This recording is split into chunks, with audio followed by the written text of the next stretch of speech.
Hello students, hope you are doing great. In this particular session, I will be talking about performance appraisal and grievance. First, I will be discussing about meaning, need and importance of performance appraisal. This is one of the most important chapter of human resource management. Let us begin.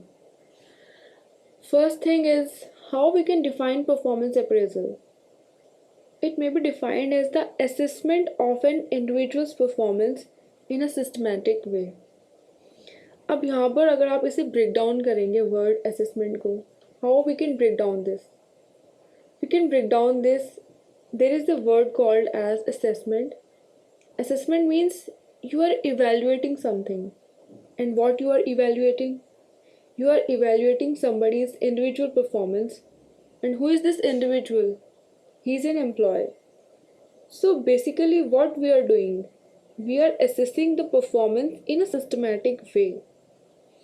अब 3 चीज़ें हमें इसमें याद रखनी है. First, evaluate करना है. किसको इवेल्युएट करना है? हमें एम्प्लॉयज़ को इवेल्युएट करना है. एंड किस वे में करना है? In a systematic way. Next question is on what factors. First is obviously job knowledge. Second, quality and quantity of output. Then we talk about leadership abilities because we also need future leaders of our organization. Then we also look at how much supervision is required. एक employ कितना independent है, क्या वो खुद से काम कर लेता है, और he requires assistance of people. Then we talk about dependability, means how much he is reliable, how much he is trustworthy and how much cooperative he is. ये different factors हैं. Next हमें discuss करना है why we need performance appraisal. Let's talk about that. First thing is to effect promotions based on competence and performance. Obviously promotions करने होते हैं organizations में, तो ये कैसे होता है? किसे प्रमोट करना चाहिए based on their competencies. Next thing is to confirm the services of employees on probation. बहुत सारे एम्प्लॉयज़ जो न्यूली ज्वाइंड एम्प्लॉयज़ होते हैं उनका कुछ 1 ईयर और 2 ईयर का प्रोबेशन पीरियड होता है, जिसमें हम एम्प्लॉयज़ को देखते हैं कि वो किस तरह से परफॉर्म कर रहा है and whether he fits for organisation और नॉट. इसलिए भी करते हैं कि कौन से एम्प्लॉयज़ को हमें कंटिन्यू कराना है और कौन से वो एम्प्लॉयज़ हैं जिन्हें हमें बाय बाय बोलना है. Third thing is to assess the training and development needs of the employees. Performance appraisal जब आप करेंगे तो बहुत सारी बातें आपको पता चलेंगी अपने एम्प्लॉयज़ के बारे में.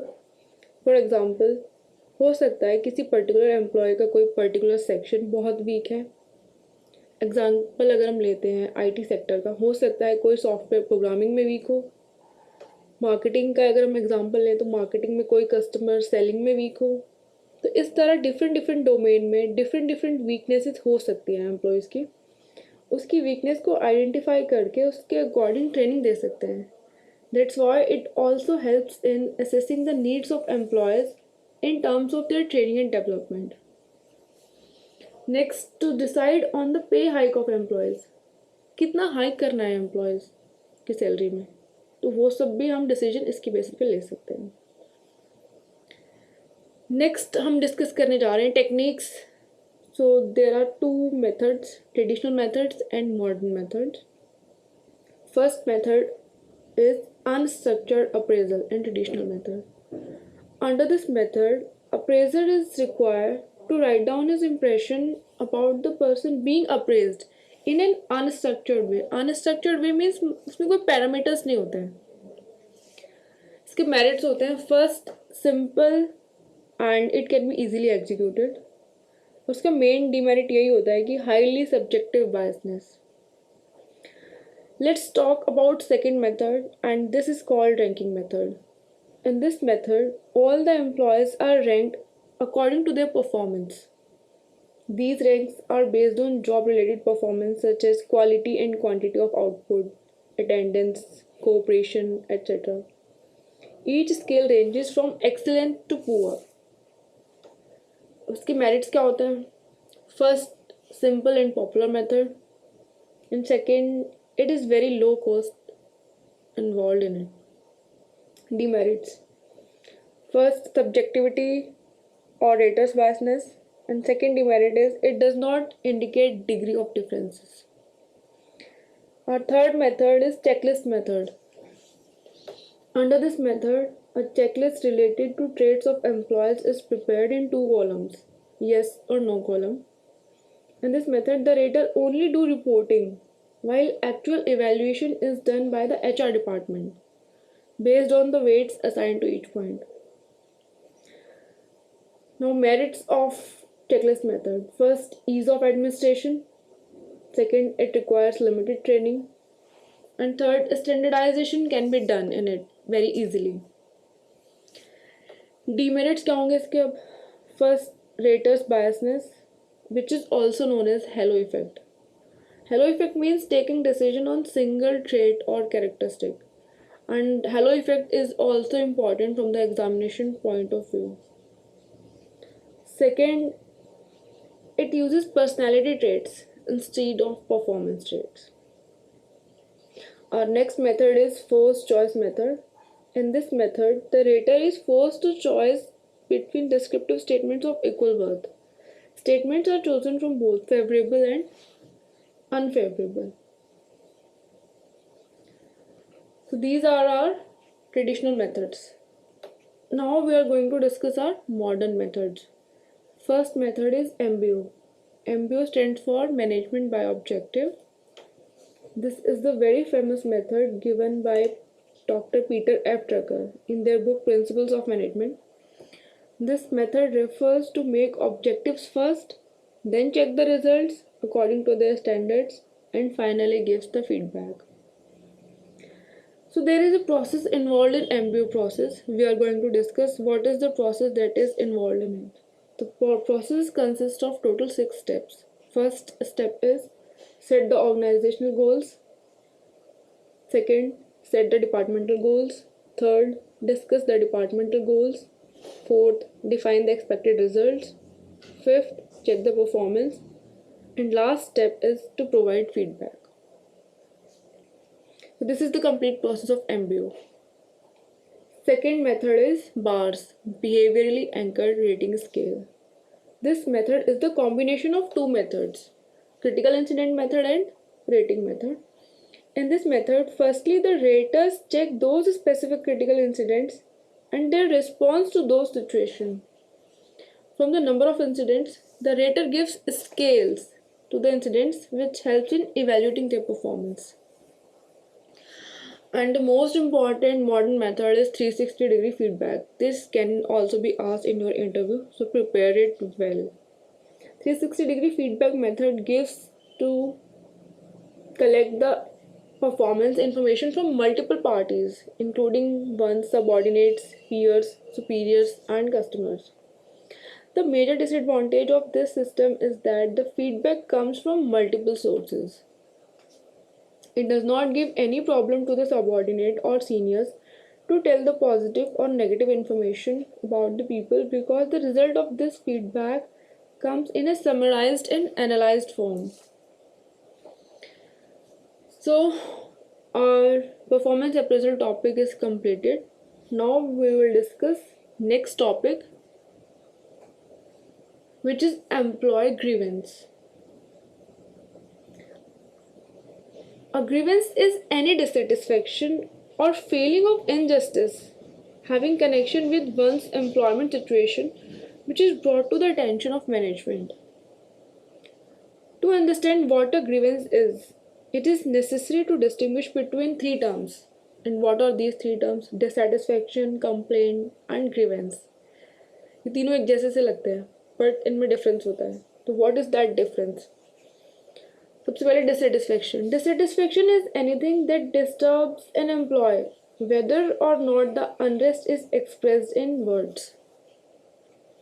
And complaint is a spoken or written dissatisfaction brought to the attention of the supervisor. Grievance. ये ध्यान से सुनना, grievance is a complaint that has been formally presented to a management representative or to a union official. So this is the main difference between these three terms. Now we are going to discuss sources or causes of grievance. Sources and causes both are same. It may arise because of two reasons. First, grievance may arise out of working conditions. And what are those working conditions? Those working conditions can be poor physical condition of workplace, very tight production standards. It can be non-availability of proper tools and machines, unplanned changes in schedules and procedures, failure to maintain proper discipline, mismatch of the worker with the job, poor relationship with the supervisors. And grievance may also arise from management policy. What are these management policies which create grievance? These include first, wage rates and method of wage payment, overtime, seniority, transfers, promotions, lack of opportunities for career growth, penalties imposed for misconduct, and leave. So these are the causes which leads to grievance. Now the most important is how to handle grievance. So there is a procedure which is called grievance handling procedure, and this procedure consists of following stages. In stage 1, the worker fills in a grievance form and submits to the same to the shift in charge for information and consideration. After this, stage 2. In case he is not satisfied with the decision, he goes to the departmental head for the settlement of his grievance. In stage 3, if the aggrieved employee is still dissatisfied, he forwards it to the appropriate chairman of the zonal work committee. Each zonal work committee consists of 5 management and 5 union representatives. Their decision is final and binding on both the parties. In stage 4, if the zonal committee either does not reach to the unanimous decision or the decision is not accepted by the employee, the grievance is then forwarded to the central work committee. And in the last stage, if this committee also does not reach to an unanimous decision, the matter is referred to the chairman of the company. His or her decision is final and is binding on both the parties. Now look at this diagram which is given in this presentation. In step 1, the grievance is to be submitted to departmental representative who is a representative of management. He has to give his answer within 48 hours. In step 2, if the departmental representative fails to provide a solution, the aggrieved employee can take his grievance to head of the department who has to give his decision within 3 days. In step 3, if the aggrieved employee is not satisfied with the decision of the departmental head, he can take the grievance to grievance committee. The grievance committee makes its recommendations to the manager within 7 days in the form of a report. The final decision of the management on the report of grievance committee must be communicated to the aggrieved employee within 3 days of the receipt of report. An appeal for revision of final decision can be made by the worker if he is not satisfied with it. The management must communicate its decision to the worker within 7 days. And in the last step, which is step 4, the grievance still remains unsettled, the case may be referred to voluntary arbitration. So these are the steps in grievance handling. Thank you.